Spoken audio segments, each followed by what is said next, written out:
Hi viewers, கருணக்கிழங்கு குழம்பு எப்படி செய்யலான்னு பார்க்கலாமா? அதுக்கு அடுப்பில் ஒரு பொற்காஞ்சட்டி வச்சுக்கோங்க. எண்ணெய் ஊற்றிக்கோங்க. நல்லா ஹீட் ஆகட்டும். ஹீட் ஆனதுக்கப்புறம் கடுகு, வெங்காயம், பச்சை மிளகாய் ஆட் பண்ணிக்கோங்க. அப்புறம் ஒரு தக்காளி ஆட் பண்ணி விட்டுக்கோங்க. அப்புறம் கொஞ்சம் மஞ்சள், அதுக்கப்புறம் chilli powder, coriander powder and என்ன செய்யுங்க, ஒரு எலுமிச்சை சைஸில் புளி என்ன செஞ்சுக்கோங்க, கரைச்சி ஊற்றிக்கோங்க.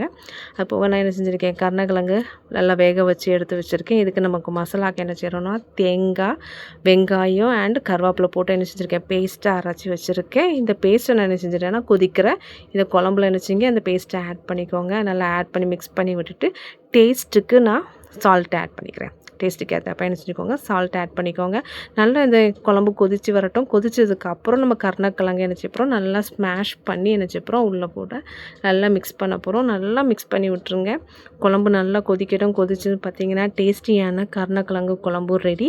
கண்டிப்பாக நீங்கள் என்ன செய்யுங்க, வீட்டில் ட்ரை பண்ணி பாருங்கள். வீட்டில் ட்ரை பண்ணி பார்த்துட்டு எனக்கு என்ன செய்யுங்க, கமெண்ட் பண்ணுங்கள், ஷேர் பண்ணுங்கள், லைக் பண்ணுங்கள், சப்ஸ்கிரைப் பண்ணுங்கள். தேங்க்யூ.